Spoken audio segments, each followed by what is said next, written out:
அப்புறம் திருக்குறள்ல இருக்கிறப்ப நான் தான் ஹாஸ்டல் வார்டனா இருந்தேன். அப்ப எக்ஸாம் வந்துட்டு இருந்துச்சு. அதுவும் சும்மா காட்டுல தான் இருந்துச்சு அந்த ஸ்கூல். ஒரு காம்பவுண்ட் வாலு அப்படிலாம் எதுவும் இல்ல. அதனால வில்லேஜ் பசங்கலாம் யங்ஸ்டர்ஸ் எல்லாம் வந்து விளையாட வருவாங்க. ஃபுட்பால் விளையாட வருவாங்க ஹாஸ்டல் பிள்ளைங்க கூட. எக்ஸாம் வந்ததால நான் பிள்ளைங்கள கூப்பிட்டுட்டு இருந்தேன் படிக்கிறதுக்காக. யாரும் ரெஸ்பாண்ட் பண்ணல. சரின்ட்டு எங்க பிரின்சிபல்ட்ட சொல்லிட்டு, நான் போய் பிள்ளைங்கள கூப்பிடுறேன்னு சொல்லிட்டு கூப்பிட போனேன். அங்க வில்லேஜ் பசங்கலாம் வந்திருந்தாங்கல்ல, அவங்க நல்லா குடிச்சிட்டு, ஸ்மோக்லாம் பண்ணிட்டு, அப்படி அவங்க சுயநினைவே இல்லாம வந்திருக்காங்க. எனக்கு அது தெரியல.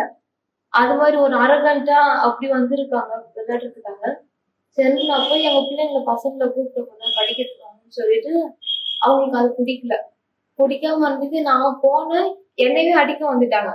அடிக்க வந்து கிட்ட வந்துட்டாங்க அடிக்கிறதுக்கு 2 பசங்க. என்னோட வயர் உயரமா இருந்துட்டு, கிட்ட என்ன அடிக்கிறதுக்கு வந்துட்டாங்க. எனக்கு எனக்கு எனக்கு ஒண்ணுமே புரியல. என்ன பண்றதுன்னு ஒண்ணும் புரியல. ஆனா என்னை தொடல. ஆனா அடிக்கிற மாரி வந்துட்டு, "நீங்க எங்க வில்லேஜ்க்குள்ள தானே வருவீங்க. இங்க தானே இருக்கிறீங்க. கிராமத்துக்கு வர்றப்ப நான் பார்க்கணும். உங்கள என்ன பண்ணணும்னு எனக்கு தெரியும். இப்ப என்னைய இங்க இருந்து எங்கள சொல்றீங்கல்ல, நீங்க அந்த பக்கம் வாங்க. உங்கள நான் வச்சுக்கிறேன்." அப்படின்னு சொல்லிட்டு ஒரு மாரி மிரட்டுற மாரி சொல்லிட்டு போயிட்டாங்க.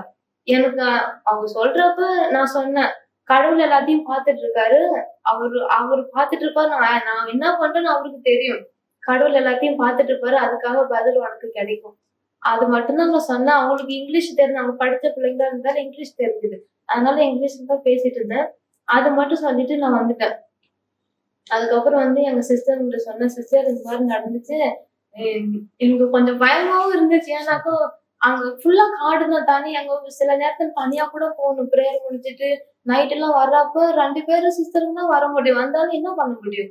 அவங்க நெறைய பேர் வந்தாங்க. எல்லாம் காடு. அப்படின்னு சொல்லிட்டு எனக்கு கொஞ்சம் பயமாவும் இருந்துச்சு. அப்புறம் வந்து எல்லா சிஸ்டர்கிட்ட சொன்னேன். அப்புறம் சிஸ்டருங்க வில்லேஜ் கமிட்டி மக்கள்ட்ட சொல்லி எல்லாத்தையும் சால்வ் பண்ணிட்டாங்க. அதுக்கப்புறம் எனக்கு ஒண்ணும் தெரியல. அதுக்கப்புறம் ஒரு 6 மாசம் கழிச்சு எனக்கு நியூஸ் வந்துச்சு. அந்த அந்த ஒரு பையன் என்னை அடிக்க வந்தான்ல, அவன் ட்ரக்ஸ் எடுத்து அங்க திருப்பூரால நெறைய பேர் ட்ரக்ஸ் எடுக்குறாங்க இன்ஜெக்ஷன். ஆமா. அதனால அவனும் ட்ரக்ஸ் எடுத்து சுயநினைவே இல்லாம அன்கான்ஷியஸ் ஆயிட்டான். அப்படின்னு சொல்லிட்டு அப்படி ஒரு நியூஸ் கிடைச்சது. எனக்கு அப்போ ஒரு மாதிரியா இருக்கு. நீங்க சொல்லிதான் கடவுள் சொல்லிதான் அப்படின்னா நானும் அப்பயே சொன்னல கடவுள் உன்னை பாத்துக்குவாரு அப்படின்னு சொல்லிட்டு. அவங்க வீட்டுல 2 பையன் தான். இவங்க 2 பேரும் தான் ட்வின்ஸ்.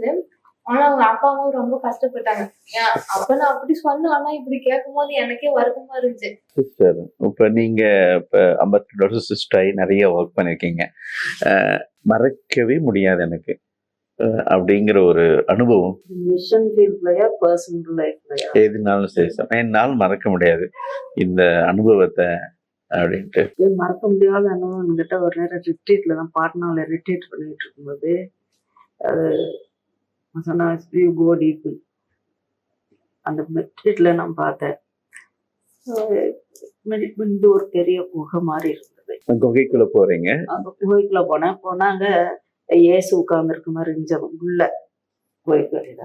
நான் போன உடனே என்ன கூப்பிட்டு மடியில அப்படியே படுக்க வச்சிட்டாரு. அப்படியே அங்கேயே படுத்தே இருந்தேன். அது என்னால மறக்கவே முடியாது. இப்பவும் ஏதாவது வந்ததுன்னா எனக்கு அந்த ஞாபகம் வரும். ஏசி என்னைய மடியில வச்சிருக்கிறாரு அப்படின்றது. ஏதாவது கஷ்டம் வரும்போது உடனே அது அந்த ஞாபகம். இது ட்ரீமா விஷன்? மெடிடேஷன் டைம்ல மெடிடேஷன் ப்ரேயர் இதுல இருக்கும்போது கடவுள் உணர்த்துகிற காரியங்கள். ஓகே சிஸ்டர், இப்ப மக்களுக்கு இன்னொன்னு என்னன்னா மறக்க முடியும். ஒரு முஸ்லீம் கேர்ள் கிளாஸ் 3 கேர்ள், அவளுக்கு என்னமோ பேய் பிடிச்ச மாதிரி இருக்குன்னு சொல்லிட்டு நிறைய இடத்துல அந்த அவங்க அப்பா பண்ண போயிருக்கிறாரு. கூட்டிட்டு போய் மருந்தெல்லாம் பார்த்துருக்காங்க. ஒண்ணுமே நல்லா ஆகலையாம். திடீர்னு இருந்தாப்புல மயக்கம் போட்டு விடுறா அப்படின்ட்டு சும்மா அவர் வீட்டுக்கு போனேன். ஒரு விஷயமா வெல்டிங் ஒர்க்லாம் பண்ணுவாரு, அதை பத்தி கேட்கறதுக்கு போனேன். அப்பதான் அவர் சொன்னாரு, சிஸ்டர் இந்த என் மகள் சோகம் இல்லாதனால அவளை கூட்டிட்டு நிறைய இடத்துக்கு போய் ட்ரீட்மெண்ட் பண்ணிட்டு வந்தேன். அதனாலதான் அந்த வேலையை முடிக்க முடியல, நீங்க கொடுத்த வேலையை அப்படின்னு. என்ன ஆச்சுன்னு கேட்டேன். நிறைய இப்படி சில நேரம் மயக்கம் போடுறா கிளாஸ்லயே, சில நேரம் என்னமோ பார்க்கறா பயங்கரமா இருக்குது அப்படின்னு. என்ன பாக்குறாங்கன்னா, அப்ப அவங்க சொன்னாங்க, "நீ ஒரு பேப்பர் நீ வரைஞ்சு காட்டு சிஸ்டருக்கு நீ பாக்குறத" அப்படின்னு. இப்ப பார்த்தா அது ஒரு படம் வரைஞ்சி என்னமோ இங்க கொம்பு அதெல்லாம் வச்சு குதி, ஏதாவது பாத்ரூம் போகும்போதும் எங்கிட்டு போனாலும் அந்த பிள்ளை பாக்குதான் அதை. அதை பார்த்து பயந்து மயக்கம் போட்டுறது அப்படின்னு. அப்படின்னு சரிங்க, சரி இப்ப நான் ஜெபம் சொல்லட்டேன் அந்த பிள்ளை. அவர் சொன்னார், சரி சிஸ்டர், எனக்கு ஒரு ஆட்சேபனே இல்லை, நீங்க ஜெபம். நான் அந்த பிள்ளை மேல கை வச்சு ஜெபம் சொல்லி இருந்தா, அப்ப இந்த ஈவில் ஸ்பிரிட் தான் என்ன அப்படி ஆட்டுது, ஆட்டுச்சு பிடிச்சு. நான் கை வச்சிருக்கேன் அந்த பிள்ளை மேல வச்சு நான் ஜெபம் சொல்லிக்கிட்டு இருக்கிறேன். அது என்ன அப்படியே அசைச்சு ஆட்டுது. ஆனா நான் விழல, கை எடுக்கல, அத்தோடயே ஜெபம் சொல்லிக்கிட்டே இருந்தேன். ஜெபம் சொல்லிக்கிட்டே இருந்துட்டு அப்புறம் முடிச்சிட்டேன். அப்புறம் சொன்னேன், இந்த பிள்ளைக்கு அந்த இது கிடையாது, போயிடுச்சு. அதென்ன என்னை ஆட்டிச்சு, என் கூட சண்டை தானே அது, ஆட்டிட்டு போயிடுச்சு, இனிமே அந்த ஒண்ணு இருக்காது. சரிங்க அப்படின்னாரு. நான் பிளெஸ்ஸிங் வாங்கணும் அப்படின்னாரு.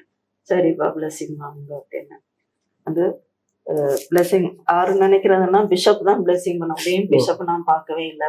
இல்லை பிளெஸ்அப் தேவையில்லை, இங்க ஃபாதர் இருக்காருல, ஃபாதர்கிட்ட கொண்டு இங்க சொல்லி பிளஸ் பண்ண சொல்லுவோம். பிளஸ் பண்ணி அதுக்கப்புறம் அந்த பிள்ளைக்கு அந்த இதே வரல, முழுசும் இதாயிடுச்சு. அந்த அன்றையிலிருந்து இப்போ நான் ஜெபம் சொல்லும்போது யார் மேலேயாவது தலை வச்சு ஜெபம் சொன்னோம்னா, அது முக்கியமா இந்த அல்லேலூயா தொடங்கினோம்னா உடனே ஆடும். அவங்க யார் மேல வச்சிருக்கிறோமோ அவங்க தலையும் அப்படியே அப்படியே இப்படியே போயிட்டே இருக்குது, என் உடம்பும் அப்படியே ரொட்டேட் ஆகுது. இது என்ன அப்படின்னு எனக்கு தெரியல. அப்புறம் ஒரு நேரம் நான் ஜெபிச்சேன், எனக்கு சொல்லுங்க இது என்னன்னு எனக்கு தெரியல, ஏன் இப்படி அன்றையில இருந்தா இது இப்படி போயிட்டு ஈவில் ஸ்பிரிட் என்னைய அப்படி ஆட்டுதா என்னன்றது எனக்கு தெரியல. பரிசுத்தாவியான கொடைகள் பல வகை இருக்குதுல்ல, அதுல ஒண்ணு மற்றவங்களுக்காக ப்ரேயர் பண்ணும்போது தண்ணியை அர்ப்பணிச்சு ப்ரேயர் பண்ற ஒரு கொடை அடுத்த சொல்லணும், அதுக்கு இல்லைங்களா? Okay okay. வேற எதை கேட்க சிஸ்டர், உங்களுடைய மறக்க முடியாத 10 இயர்ஸ்ல 10 வருஷத்துல? நான் முன்னாடியே சொன்ன மாதிரி என்னோட அழைப்பு கன்ஃபார்ம் பண்ணது, அந்த சிலுவைய பார்த்து கடவுள் கை என்னை கூப்பிட்டது, அது எனக்கு இன்னும் இப்பயே நடந்த மாதிரி கண்ணு முன்னாடி இருக்குது. அதுல இருந்து நான் சின்ன பிள்ளையா இருக்கும்போது கூட எங்க பாட்டி தாத்தா கூட உட்காந்து காலையில 4 மணிக்கு எந்திரிச்சு ஜெபம் சொல்றது, அப்படி எனக்கு ஒண்ணும் தெரியல. எந்திரிச்சு தூக்கத்துல வச்சு உட்காந்துருப்பேன், ஜெபம் சொல்றாங்களே அப்படின்ட்டு உட்காந்துருப்பாங்க கூட. அப்புறம் எங்க பாட்டி, நீ 100 தடவை நன்றி இயேசுவே நன்றி இயேசுவே ஒரு இஜாக்குலேஷன் மாதிரி. அப்ப தெரியல இது இஜாக்குலேஷன் பிரேயர், நாம ஜெபம் அப்படின்னு தெரியல. ஆனா சிஸ்டர் ஆன பிறகுதான் எல்லாம் எனக்கு ரீகால் ஆகுது. அப்ப 100 தடவை நன்றி இயேசுவேன்னு சொல்லு, 50 தடவை ஸ்தோத்திரம் ஜீசஸ் அப்படின்னு சொல்லு, இயேசுவின் ரத்தம் ஜெயம் 100 தடவை சொல்லு. அப்பெல்லாம் இதெல்லாம் 100 தடவை சொன்னாக்க 50 பைசா காசு கிடைக்கும். நான் 100 தடவை நன்றி இயேசுன்னு சொன்னா 50 பைசா. அப்புறம் இயேசுவின் ரத்தம் ஜெயம் ஒரு 100 தடவை சொன்னா 50 பைசா அப்படின்னு நான் வேகமா சொல்லுவேன். எங்க அத்தை பையன் எங்க அத்தை பொண்ணுங்களாம் இருக்கிறாங்க, அவங்களோட நான் வேகமா சொல்லுவேன். எத்தனை தடவை சொல்லலாம் அப்படின்னு ஒரு நாளைக்கு 5 ரூபா கலெக்ட் பண்ணிடுவேன். அப்பயே அந்த மாதிரி நாம ஜெபம்லாம் சொல்லி அந்த பழக்கம் இருந்திருக்குது. என்னை அறியாமையே ஏசி என்னை ப்ரிப்பேர் பண்ணிட்டு இருக்காரு எனக்கு கூப்பிடுறதுக்காக. அதெல்லாம் எனக்கு தெரியல. அப்ப நான் எங்க அம்மாவோட வயித்துல இருக்கும்போது ஒரு எக்ஸ்பீரியன்ஸ் இருக்கு, எனக்கு சொல்லியிருக்காங்க. அப்பெல்லாம் ரொம்ப பஞ்சமா இருந்துச்சான். ஒரு நாள் எங்க அப்பாவும் எங்க அம்மாவும் மாட்டு வண்டியில எங்க பாட்டி ஊருக்கு வந்திருக்காங்க. வரப்ப எங்க அப்பா வீட்டுல இருந்து காய்கறி எல்லாம் எடுத்துட்டு மூட்டை எல்லாம் கட்டி 2 பேர் மட்டும் மாட்டு வண்டியில வந்துட்டு இருக்காங்க. அப்ப மழைக்காலம் ஒரு ஆறு ஃபுல்லா தண்ணி, அது ஆறு கடந்துதான் வரணும் எங்க பாட்டி வீட்டுக்கு போறதுக்கு. அப்ப நான் வயித்துல இருக்கிறேன். அப்போ கிராஸ் பண்ணி வர்றப்ப நல்லாதான் வந்துட்டு இருக்காங்க. ஆனா அந்த நடு ஆத்துல வந்தப்போ வண்டி முழுக ஆரம்பிச்சிருச்சு, மாட்டு வண்டி. அவங்க யாருமே இல்ல, கரையில மக்கள் தான் இருக்காங்க. ஆனா அவங்களும் ஹெல்ப் பண்ண முடியல. அப்படி இருக்கிறப்ப எனக்கு அப்பல இருந்தே இப்ப சிஸ்டர் கூட சொன்னாங்கல்ல, நம்ம கருவுல இருக்கும்போதே கடவுள் என்ன தேர்ந்தெடுத்திருக்காரு அப்படின்னு சொல்லிட்டு. இதெல்லாம் சிஸ்டர் ஆன பிறகுதான் எனக்கு ரீகால் ஆகுது. அப்படி இருக்கும்போதே நான் வயித்துல இருக்கும்போதே அவ்வளவு கஷ்டம் இருந்தாலும் எப்படியும் என்னைய காப்பாத்தி கூட்டிட்டு வந்திருக்காரு. அப்போ ஒரு தடவை என்னைய அந்த வெள்ளத்துல இருந்து காப்பாத்திருக்காரு. அப்புறம் நானு பிறந்த பிறகு ஒரு 2-3 வயசு இருக்கும். அப்ப நாங்க எங்க அப்பாவும் என்னைய ஓரியூருக்கு கூட்டிட்டு போயிருந்தாங்களாம். அப்ப போனப்ப அங்கேயும் ஆறு இருந்திருக்கு. அந்த ஆத்துல அடிச்சிட்டு போயிட்டு நான் ஆத்துல அடிச்சிட்டு போயிட்டு நான் போயிட்டு அதுக்கப்புறம் கொஞ்சம் தூரம் போயிருக்கேன். போயிட்டு அதுக்கப்புறம் யாரையும் என்னைய காப்பாத்தி கொடுத்துருக்காங்க. இது மாதிரி நிறைய இடத்துல என்னை காப்பாத்தி கொடுத்துருக்காங்க. அப்ப நான் வளர்றப்பயும் எங்க பாட்டி தாத்தா கூட இருந்து எப்படி ஜெபம் சொல்லணும் அப்படியே ஏசி என்னைய ப்ரிப்பேர் பண்ணிக்கிட்டே இருந்திருக்காரு. அது ஒண்ணு. அப்புறம் தினைக்கும் கோயில் அட்டெண்டன்ஸ் எடுப்பாங்க. ரோசரிக்கு யார் யார் வராங்க ஜெபம் சொல்றதுக்கு காலையிலேயே சாயந்தரம் ஃபாதர் எல்லாம் அடி கொடுப்பாரு. அந்த பயத்துக்காக போயிடுவேன் தினைக்கும். ஒரு நாள் தவறாம எந்த வேலையா இருந்தாலும் ஓடிடுவேன் கோயிலுக்கு. ஆனா அப்பெல்லாம் தெரியாது, சும்மா எல்லாரும் போறாங்க அப்படின்ட்டு போயிட்டேன். அப்போ கோயில்ல கீழே தரையில பெயிண்ட் அடிக்கிறப்போ அது என்னன்னு தெரியல, கீழே ஒரு சிலுவை இருந்திருக்கு. நம்ம ஆல்டருக்கு போறப்போ ஒரு ஸ்டெப் அப்படி மேல இருக்குல்ல. அப்ப தென்னைக்கும் ஞாயிற்றுக்கிழமை கோயிலுக்கு போகும்போது ஃபர்ஸ்டா போயிடுவேன். எதுக்கும் அந்த கிராஸ் பக்கத்துல உட்காருது. அப்படி இருந்து என்னை அறியாதவே எனக்கு ஒரு அந்த சிலுவை இயேசுவோட ஒரு பாசம் அன்பு இருந்திருக்கு. என்னை அறியாமே கடவுள் என்னை ப்ரிப்பேர் பண்ணிட்டு இருக்காரு. அதனாலதான் என்னை திருச்சிலுவை சபைக்கு கூப்பிட்டுருக்காரு அப்படின்னு. அதெல்லாம் எனக்கு கனெக்ட் பண்ணும்போது இதெல்லாம் பார்க்கும்போது என்னைய உலகத்துக்கு முன்னாடில இருந்தே என்னை ப்ரிப்பேர் பண்ணி அப்புறம் என்னைய ஹாஸ்டல்ல போய் போட்டு எப்படிதான் வாழ்ந்தாலும் திருப்பி என்னை வீட்டுக்கு கூட்டிட்டு வராம, அதுவும் இல்லாம சிஸ்டர் ஆன பிறக்கும் தமிழ்நாட்டுல இல்லாம இவ்வளவு தூரம் எல்லாத்தையும் விட்டுட்டு வந்து இப்ப நான் சிஸ்டர் ஆன பிறகு 12th வரைக்கும் அம்மா அப்பா கூட இருந்து படிச்சு இங்க வந்திருந்தாக்க கஷ்டமா இருக்கும். அப்ப என்னை கடவுள் எப்படி ப்ரிப்பேர் பண்ணிருக்காரு. அப்பல இருந்து என்னை ஹாஸ்டல்ல போட்டு தனியா இருக்க வச்சு அப்படியே என்னை ப்ரிப்பேர் பண்ணி கூட்டிட்டு வந்து அப்படி இருக்கும்போது அப்படி வளர்ந்துட்டு வந்ததால என்னால இருக்க முடியுது. அவ்வளவு தூரம் விட்டுட்டு எல்லாத்தையும் விட்டுட்டு இப்ப என்னால இருக்க முடியுது அப்படின்னு சொல்லும்போது எல்லாத்தையும் பார்த்துட்டு அந்த பயிற்சியில இருக்கும்போது சிஸ்டர் ஆகிறதுக்கு அந்த பயிற்சியில இருக்கும்போது அந்த கடவுள் அழைத்தல் என்னை இருந்துச்சு பார்த்து அந்த சிலுவையில இருந்து ஏசப்பா கை என்னை கூப்பிட்டுச்சு. அந்த ஃபர்ஸ்ட் அனுபவம் இப்பயும் அது எனக்கு புதுசா இருக்கு.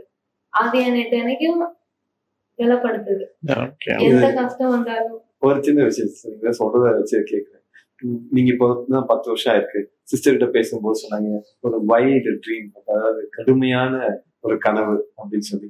உங்களுக்கு அந்த மாதிரி ஏதாவது கனவு இருக்கா? நான் இதை பண்ண முடிக்கணும், என்னோட ஆம்பிஷன் இது. அது எனக்கு நோவிஷேட்ல இருந்து இருந்துச்சு. எங்களோட சிஸ்டர் ஃபர்ஸ்ட் சிஸ்டர் பிரான்ஸ்ல இருந்து இந்தியாவுக்கு வந்தவங்க 6 பேர் வந்தாங்க. அதுல வெரோனிகா போலின் ஒரு சிஸ்டர். அவங்க ஹிஸ்டரிய பத்தி படிக்கிறப்ப அப்புறம் எங்களோட ஃபவுண்டர்ஸ் சபையை உறுப்பித்தாங்க மதர் கிளாடினேஷன் அவங்கள பத்தி படிக்கிறப்ப எனக்கு ஒரு ஆசை. நோவிஷேட்ல இருந்து இன்னும் இருக்குது, நான் ஃபார் ஆஃப் மிஷன் போகணும். நம்ம கண்ட்ரில இல்லாம வெளியே போய் ஏன்னாக்க இப்ப அப்ப அந்த 6 சிஸ்டர் அங்க இருந்து இங்க வரலனாக்கா நம்ம இங்க இல்ல. எல்லாத்தையும் விட்டுட்டு திருப்பி அவங்க போகல, இங்கேயே பண்ணி கொடுத்து இங்கேயே இருந்துட்டாங்க, இங்க இருந்து போகல. அந்த நோவிஷன்ல இருந்து அந்த ஆசை இருந்துச்சு. அதை நாங்க சொன்னதால என்னைய ப்ரொஃபஷன் பட்டம் வாங்கினோடனே எங்க அனுப்பிட்டு இருக்காங்க அந்த சொன்னதால.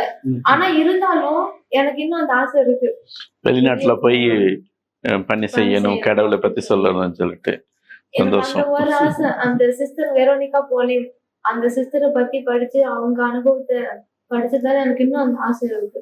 இப்ப மாதா டிவி நேயர்கள்லாம் பார்த்துட்டு இருக்காங்க. நீங்க அவங்களுக்கு மக்களுக்கு உங்களுடைய அனுபவத்திலிருந்து அல்லது உங்களுடைய இது ப்ரேயர்ல இருந்து மக்களுக்கு என்ன சொல்லணும்னு ஆசைப்படுறீங்க? ஒரு மெசேஜ். நான் மக்களுக்கு என்ன சொல்லணும்னு நினைக்கிறதுனா, எந்த சூழ்நிலையா இருந்தாலும் சரி கடவுள் மேல நம்பிக்கையோட வச்சு இருந்து, அப்புறம் நம்ம திருவிவிலியத்துல இருந்து என்ன படிக்கிறோமோ அதை நம்முடைய வாழ்க்கையில நடந்து காட்டணும்.